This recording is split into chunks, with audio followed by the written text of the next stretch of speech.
उसी के चलते कंसोलिडेटेड नंबर्स में वीकनेस देखने को मिलेगी। याद रखें स्टील प्राइसेस डिक्लाइनिंग ट्रेंड पर थे, रॉ मटेरियल कॉस्ट में एक तेज़ी देखने को मिली और इसी के चलते बॉटम लाइन पर एक इम्पैक्ट देखने को मिलेगा। रेवेन्यूज़ की बात करें तो अराउंड 10% का ड्रॉप देखने को मिलेगा क्वार्टर ऑन क्वार्टर बेसिस पर और एक बड़ा इम्पैक्ट देखने को मिलेगा बॉटम लाइन पर। मार्जिन इस क्वार्टर में 13% पर एक्सपेक्टेड है वर्सेस 22% मार्जिन जो कंपनी ने प्रीवियस क्वार्टर में रिपोर्ट किए थे। याद रखें same time last year company ने 27% के मार्जिन रिपोर्ट किए थे। प्रॉफिट आफ्टर टैक्स में भी नियरली 63 से 64% का ड्रॉप एक्सपेक्टेड है क्वार्टर ऑन क्वार्टर बेसिस पर। स्टील प्राइसेस में डिक्लाइन के चलते वीकनेस एक्सपेक्टेड है। नतीजों में वॉल्यूम्स की बात करें तो इंडिया वॉल्यूम्स में एक रिकवरी देखने को मिली second half of the quarter में और इसी के चलते वॉल्यूम्स में नियरली 18% का क्वार्टर ऑन क्वार्टर बेसिस पर ग्रोथ देखने को मिला।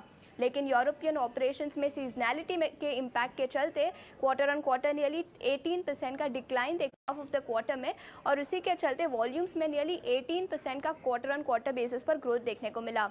लेकिन यूरोपियन ऑपरेशंस में सीजनैलिटी के इम्पैक्ट के चलते क्वार्टर ऑन क्वार्टर नियरली 18% का डिक्लाइन देखने को मिला वॉल्यूम्स में। रियलाइजेशंस और स्प्रेड्स की बात करें तो रियलाइजेशंस 15 से 17% तक ड्रॉप हो सकते हैं क्वार्टर ऑन क्वार्टर बेसिस पर और एबिटा पर टन में भी नियरली 50% का ड्रॉप देखने को मिल सकता है क्वार्टर ऑन क्वार्टर बेसिस पर।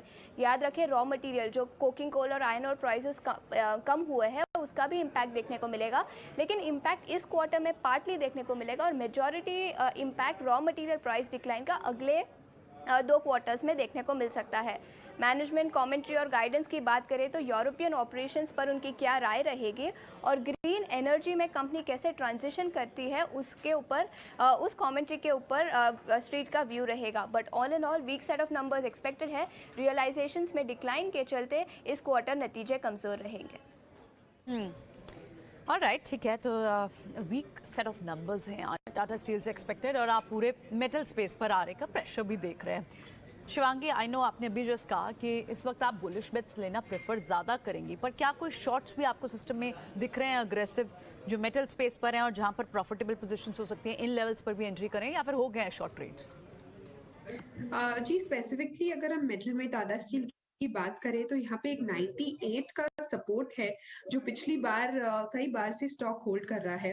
तो यहाँ पे थोड़ी बहुत गिरावट 98 तक का एक्सपेक्टेड है और यहाँ पे हम इसमें कामकाज कर सकते हैं। रेजिस्टेंस यहाँ पे 102 के आसपास का देखने को मिल रहा है जो कि आज के डेज हाई पे भी है। तो टाटा स्टील में ये नंबर्स ये लेवल्स हम ध्यान रख सकते हैं।